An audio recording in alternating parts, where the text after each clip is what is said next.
ప్రస్తుతం చాలా మందికి హై బీపీ వస్తున్న విషయం తెలిసిందే.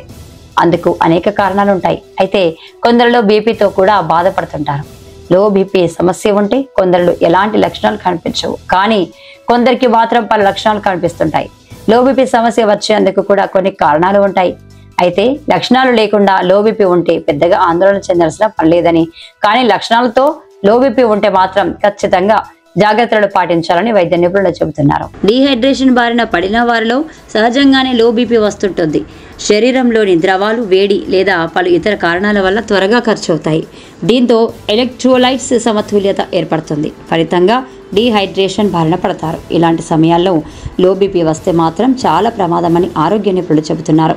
కొందరు రోజంతా ఎలాంటి పని చేయకుండా బద్ధకంగా ఉంటారు, లేదా నిరంతరం కంప్యూటర్ ఎదుట కూర్చొని పనిచేస్తూ ఎలాంటి వ్యాయామం కూడా చేయరు.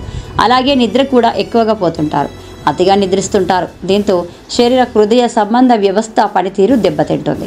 రక్త సరఫరా సరిగ్గా ఉండదు. ఇది లో బీపీకి దారితీస్తుంది. గర్భంతో ఉన్న మహిళలు కూడా కొన్నిసార్లు లో బీపీ బారిన పడే అవకాశాలు ఉంటాయి.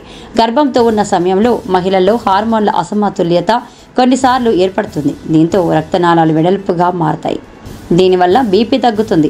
అయితే ఎలాంటి లక్షణాలు లేకుండా లో బీపీ ఉంటే కంగారు పడాల్సిన పని లేదు, కానీ ఏవైనా లక్షణాలు ఉంటే మాత్రం ఖచ్చితంగా డాక్టర్ను కలవాల్సి ఉంటుంది. వయసు మీద పడడం, గుండె సంబంధిత సమస్యలు ఉండడం, గుండె సాధారణం కన్నా తక్కువ వేగంగా కొట్టుకోవడం, హార్ట్ ఫెయిల్యూర్ అవ్వడం, థైరాయిడ్ సమస్యలు, షుగర్ లెవెల్స్ పడిపోవడం, పోషకాహార లోపం వంటి కారణాల వల్ల కూడా లో బీపీ వస్తుంది.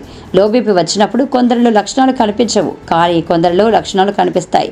లో బీపీ ఉన్న వారిలో తల తిరిగినట్లు అనిపిస్తుంది, కొందరికి స్పృహ కోల్పోతున్నట్లు అవుతుంది, కంటి చూపు మసకగా మారుతుంది, తీవ్రమైన అలసట, నీరసం వస్తాయి, వికారంగా ఉంటుంది, చేసే పని మీద ధ్యాస పెట్టడం కష్టంగా మారుతుంది, ఆందోళన, కంగారు ఉంటాయి, శరీరం చల్లగా మారుతుంది, పొట్టలో అసౌకర్యం ఏర్పడుతుంది. ఈ లక్షణాలు తరచూ కనిపిస్తూ బీపీ తక్కువగా ఉంటే మాత్రం ఖచ్చితంగా చికిత్సను తీసుకోవాల్సి ఉంటుంది.